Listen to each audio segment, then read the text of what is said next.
Uh, so last week I told Keith, I said, okay, so my talk title is A Hero's Journey. And the first thing he says, oh, Julia's singing. I know just the song. Absolutely. Okay, so let's get the business out of this. Is from cataract surgery, okay? So I'm okay. I just had it Friday. I already had the other one done, so I can actually see you mostly. I'm not up here blind. Um, Although I told my husband it's like so weird not to be wearing glasses. I've been wearing glasses since I was 10 years old. That's just so strange. Um, Good, just strange. Now, today, maybe, probably, is the last time I'm going to be talking to you from up here. Um, I've known this church for a very long time. 2007, that's the first time I came. And at that time, this church was Unity Circle of Light. And we were meeting in what was it, the Homesteads? The Homestead Suites in Shenandoah, yeah. Up in the conference room on the second floor. And sometimes we could rent the one in the bottom floor and have, a class or something before service. So. And I remember one time, I don't know if anybody else out there remembers this, but one time they bumped us because there was some big conference in the hotel that weekend, and so we met in the breakfast area. We just all kind of spread out, like this. And we did Reader's Theater. You remember that, CJ, because you were part of it. It was just so much fun, and we've had some really good times in this. And I know you guys are going to just keep growing and thriving, and I can watch you on Facebook anytime I want to. So the reason that this might be the last time I speak to you, at least for a while, is that my husband and I are moving to Missouri. Yeah. We have family and friends up there, and we've just decided that, if we don't do it now, we're not getting any younger. So, and moving when you're in your 70s, believe me, is not a piece of cake. It's not anything like when I was 20 and most of my stuff would fit in my car, So anyway, that first time that I came to this community, and I was speaking because I was candidating for the part-time minister job. Now, of course, Reverend Jerry Roberts got that job and did such a wonderful job for so many years until he retired a couple of years ago. But that talk that I gave that Sunday morning was called A Hero's Journey. So I thought I would bring us full circle, and of course, I don't have the notes from that talk, so I have no idea what it was I said then. But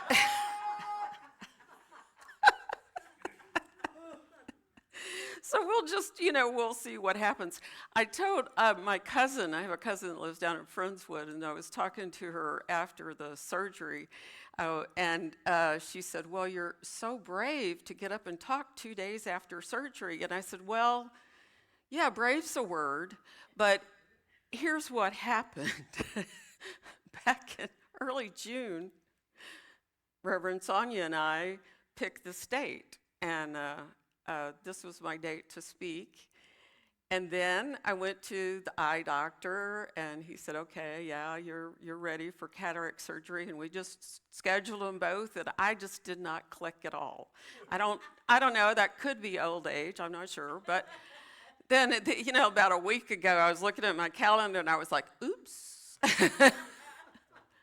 So I told my cousin, but when I realized what had happened, of course, Reverend Sonia was in Spain, and I didn't think it would be fair to her to text her in Spain and say, I can't talk the Sunday after you come back from 3 weeks away. So I just let it be, and I said, and we'll just see what happens. So here we are. We'll just see what happens. So the thing about a hero's journey, this is from that wonderful Joseph Campbell, who wrote about the myths and how the archetype of hero came into in our, our human race consciousness.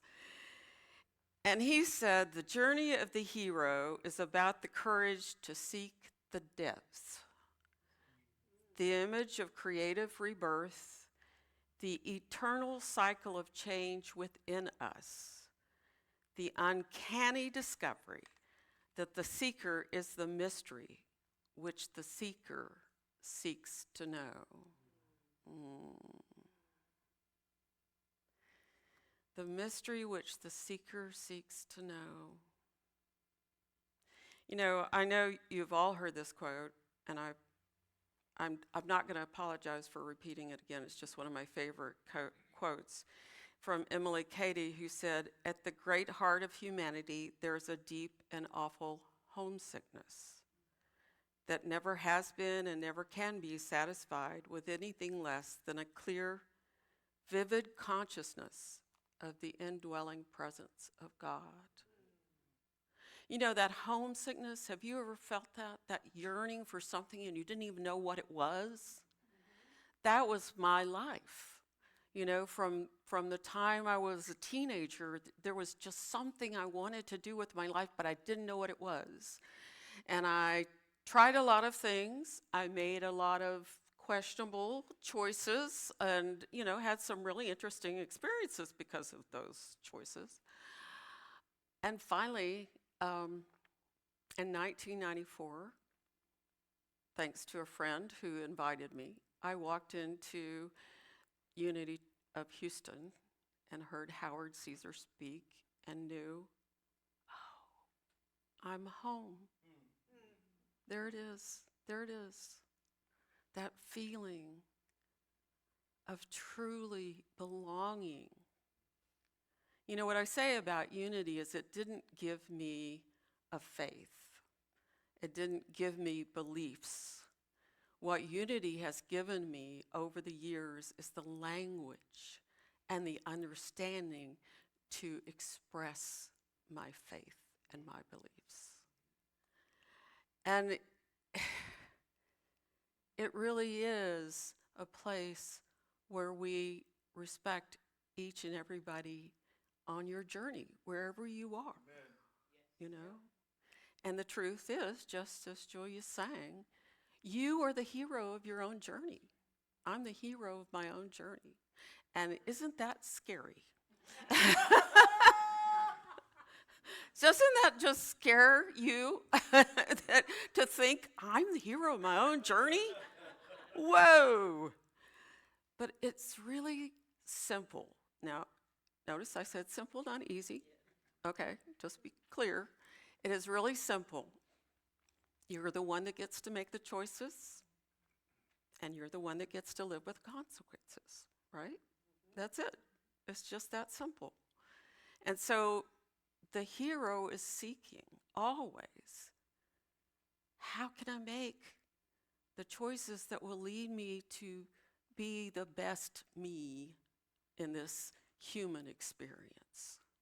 That's what we're homesick for, is just to know who we are. The hero that I picked out of the Bible, because those of you who know me know I have to do something out of the Bible. So the hero I picked is Moses. And most of you probably know the story of Moses, even if you don't know much about the Bible. Moses was abandoned by his mom. I shouldn't say abandoned. She left him in a basket and put him in the water, the basket in the water, so it would go right by the Pharaoh's daughter. And this was because the Pharaoh was trying to get rid of the Hebrews. So he had put out an edict and said that all of the newborn male Hebrew children had to be killed. I mean, that's some real despotism going on there, right? I can't think of a word I can say in church with to describe it. So, but the Pharaoh's daughter finds the baby and adopts him, and then he's raised in an Egyptian household, in the Pharaoh's household, So he gets a great education, and it's all intellectual stuff. And although he's never going to be part of the ruling class, he's got a pretty good gig. But then he's out walking in the city one day, and he sees one of the royal guard. That means the guards that actually attended the Pharaoh himself, right? And this royal guard is beating this old Hebrew man. And Moses just reacts. He just sees this and he says, I can't let this happen. So he interferes to save the old man and accidentally kills the royal guard. So then he has to flee because he knows that no matter, even if he is a member of the royal household, he's not going to get away with murdering one of the royal guard. So he goes into Midianite. Is it Midianite? Yeah, okay. Okay, that's my other Bible scholar here. And he meets Jethro, who is has lots of flocks of sheep and goats, and he just lives there with his family, among which is, of course, some beautiful young women, and Moses marries one of them, and then he gets educated in the old ways, because that was what Jethro was. He was a priest of the old religion, when the Hebrews were all in tribes moving through the lands before so many of them settled in Egypt because of a famine 400 years before this. And they had this religion about a one God, which was, like, okay, Moses has been, think about this for a minute. He's been educated in the Egyptian royal household. What do you think he's been told? That there's all these different gods, right? That are ruling things, and you got to know which one's doing what so you can, sacrifice to him or whatever. And here Jethro's telling him there's only one. There's only one. When I was, let's see, I'm going to have to think about this for a minute, 35, 36, somewhere in there, I had a really bad spell of depression. I mean, it was so bad that I quit my job. I was living here in Houston with my daughter, and I asked my ex-husband, who had a new family then, and I said, can you take care of our daughter? Because I'm really not in fit mental shape to do this. And then I went to my parents' home, which was in Lubbock, which is up in the Panhandle, for those of you who don't know Texas. And shame on you for not knowing. But anyway, just kidding. And while I was up there, I was reading all these books of philosophy and psychology and all sorts of things. And I came across Shirley MacLaine's Out on a Limb, where she talks about reincarnation and all these things. And that was fun to read all that. But what really got me about that book is that she talked about God as an indwelling presence. And I had never thought of that before. I had never been introduced to that idea before that. And it just kind of blew my mind. I had to stop and think, well, if God is all there is, and I am an expression of God, then I can't die, right? I'm eternal because I'm an expression of God. I mean, the body might die, but I can't die. And that means that everyone else is also an expression of God. It was so mind-blowing. I had to sit with it for a long time. And then when I got to Unity and they were here, this is what they were talking about, I was like, oh, yeah, that's it. And then a couple of months after I started going to Unity Church, one morning in meditation, I had a vision. I cannot describe it any other way. But I had a vision of going into a magnificent, beautiful church. It was empty, but it was full of light. And as I went towards the altar, there was an angel with a Bible outstretched. And I said, what does this mean? And Spirit within me told me, you are to become a unity minister. Yeah, wow. My first thought was not, okay, God, let's do it.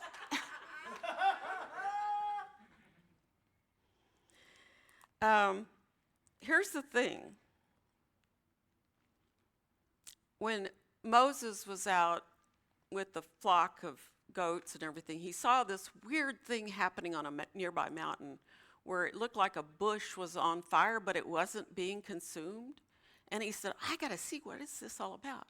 And he goes up to the bush, and a voice speaks to him out of the bush. And it says, oh, here, let me give you the quote. So come, I will send you to Pharaoh to bring my people, the Israelites, out of Egypt. What? No, Moses didn't jump up, run home, and pack his bags. He just said, who am I that I should go to Pharaoh and bring the Israelites out of Egypt? See, I get that. I really get that, because that's how I felt. Who am I to become a Unity minister? I hadn't attended church regularly before Unity for something like 25 years. I've been very solidly agnostic, tried atheism for a day and then decided,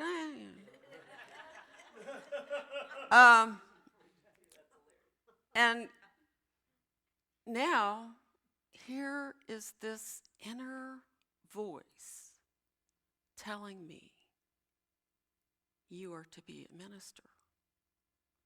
It was very scary, and yet there was that in me that said, yes, yes, I know this is right, yes. Now, there have been a lot of times in my life when I have had opportunities to do something that I thought I really wanted to do, and then I wimped out. I did. But it wasn't going to happen this time. At least that's what I taught myself. Here's the thing. When Moses said to God, who am I? You know what God did? God said, I will be with you. Wait, he didn't answer the question. It took me a little while to figure that out, but he never answered the question. You know why? For the very same reason that Joseph Campbell says that the seeker is the mystery which the seeker seeks to know. God didn't say to Moses, well, you're the right person because you grew up in Egypt, or you're smart, or this or that. He just said, I will be with you. And so God is always with us. And that morning when I had that vision, and I was so scared and relieved at the same time, because it felt like everything suddenly fit together in my life. I felt that. I felt that too. I will be with you. This is a promise that every one of us has. God is with you. You're an expression of God. You can't be separated from God. God is with you every step of the way. And God was with me every step of 9 years, because that's how long it took me to get to ministerial school. 9 years of classes and going volunteer opportunities and all this other thing. 9 years of starting to get to know myself. That's really what it was about. Now, the thing is, after God answers Moses, Moses still doesn't go home and pack up his bag. He just says, God, if I come to the Israelites and say to them, the God of your ancestors has sent me to you, and they ask me, what is his name? What shall I say to them? Who shall I say has sent me? And God answered, I am that I am. Moses probably thought, what though?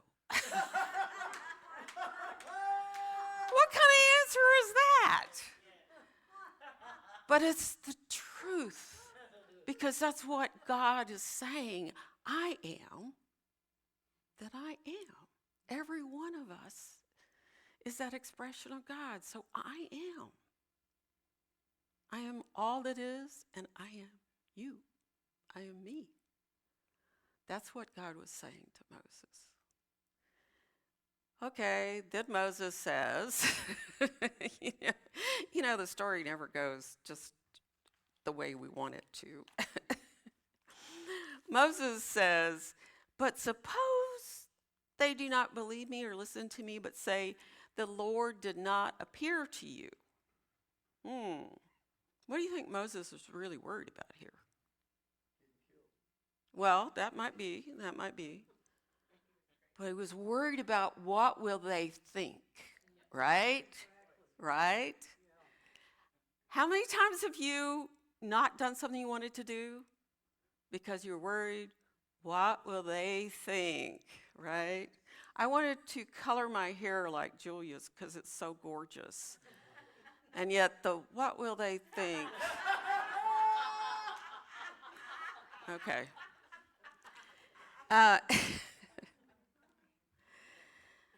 God says, thus you shall say to the Israelites, the Lord, the God of your ancestors, has sent me to you.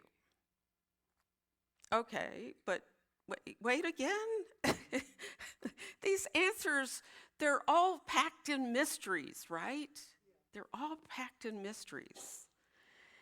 But what God was saying is that this is your ongoing spiritual journey.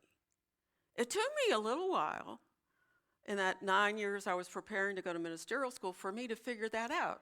That what God wasn't saying, you go out there and help other people with their journeys. Yeah, that's what a minister does. But it's essentially your journey. It was my journey, right? This is all about me growing into the best I could be. Oh, we got so far to go. But but I got a good start.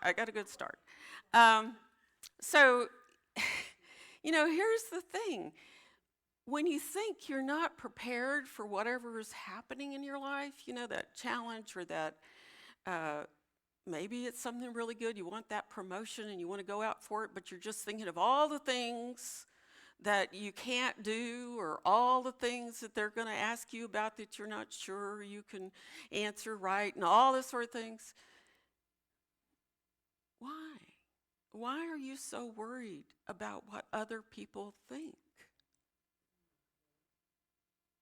The people that love you will think that you're strong and courageous and brave. And the other people, maybe they'll learn something.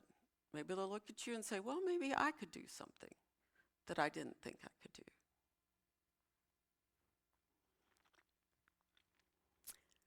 Okay. Do you think Moses is ready to go now? No. But Moses said to the Lord, "O my Lord, I have never been eloquent, neither in the past nor even now that you have spoken to your servant, but I am slow of speech and slow of tongue." Which, obviously, if that was true, he would have said that a lot slower. But what he's really saying is, I am not worthy. What? That's really where he is. And boy, I tell you, I totally get that. Unworthiness is that shadow that I have worked with and been challenged by and been stumbled over my whole life. Like I said, there were a lot of times when I had opportunities to do something really exciting and I wimped out because I didn't feel like I was worthy. I didn't feel like I could do it. I didn't think I was good enough or smart enough or pretty enough or whatever. And during that 9-year period when I was preparing to go to ministerial school, there were a lot of times I almost gave up, I almost felt like, oh, I'm not worthy to do this. I can't understand this. I can't remember this. I can't do this. I can't do that. But whenever I did say, I'm not worthy, God would show up. Or more exactly, the higher part of me, what I call infinite presence in me, would notice something that would reassure me and would say, hey, take a look. Take a look at this. Oh, yeah, okay. One time I even got a little packet in the mail. It was just like a little postcard and, some pamphlet, whatever it was. And it was an invitation to join this special class that Marianne Williamson was having for ministers. I have no idea how it came to me, but believe you me, that was a sign, and I loved it. Absolutely. It just put me over the moon. John remembers. He was here. He's like, what are you so excited about? Okay, so here's the thing. Moses has done all this. He's, who am I? Who are you? What will people think? And I'm not worthy. And God is, every time he's been patient and answered it and so forth. And now Moses says, oh, my Lord, please send someone else. Honestly, that's what it says in the Bible. Please send someone else. I don't want to do it. I'm scared. Have you ever been there? There's something that's pushing you in one direction, and you, oh yeah, get all these, and then you just kind of dig in your heels and say, I'm not going to do it, and you can't make me. And the amazing thing is, that's the truth. God can't make you. God can't make you do anything. Because with that expression of God that you are, you got free will. Free will. Yes, parents can make you do things. I just want to be sure we got that across. Yes, absolutely. Now, when he's 25, it's going to be different. I'm just telling you. But the whole thing is that we have free will, and Moses was free to reject this astounding guidance that Spirit is giving him, even when it's presented in the form of a burning bush. But the Bible says, then the anger of the Lord was kindled against Moses, and he said, what of your brother Aaron the Levite? I know that he can speak fluently. You shall speak to him and put the words in his mouth, and I will teach you what you shall do. So I'm sure at that point God says, well, you got all of the arguments out of the way, so just go do it. The thing is, of course, I don't believe that God gets impatient or angry with us, because that would mean that God was anthropomorphic, right? And we know better. What I do think is that what happens is that this higher self, this infinite presence that I'm calling it, of yourself, it has this wonderful high view of everything that's going on in your life and of everything that you have inside of you, your yearnings and your, regrets and everything. And that higher self, it can look out there and say, hey, look, if you go in this direction, you're going to be moving towards a better life, a better self for you. So that's the guidance. That's how we get that guidance. And if we say, nope, not going to do it, I'm pretty sure what it says is, I hear you, and it's okay. We'll talk about this later.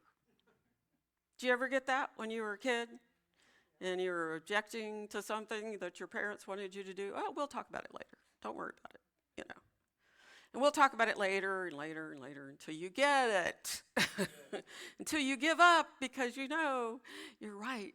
This is the best thing for me to do. So this is how Moses became a hero. Is he just got worn down by God. And then he went off to Egypt and helped the Hebrews leave. The main thing for all of us to remember is when we're asking ourselves, who am I? The answer is, I'm the seeker, seeking to know myself as a child of God, as an expression of God. Who sets my course? I'm guided by the I am of my being. What will others think of me? You know what? It doesn't matter. I am an expression of infinite presence following divine guidance. That's your answer. How can I do this when I am so unworthy? I am an expression of infinite presence. I can't be unworthy. I am worthy inherently because God is always in me. And when you just say, please don't make me go, infinite presence reminded me, that this is part of my ongoing spiritual journey. I have a choice, and I make my choice to follow divine guidance. Each of us is on a quest to find the hero of our personal story. And it turns out that hero is in your mirror. That what you're really seeking is the infinite self, the I am. So I bless each and every one of you on your individual spiritual journey. I thank you for hanging with me this morning. I know I went a little long, but I really hope that something I said helps. And if it doesn't, just know I said it with love. I bless you.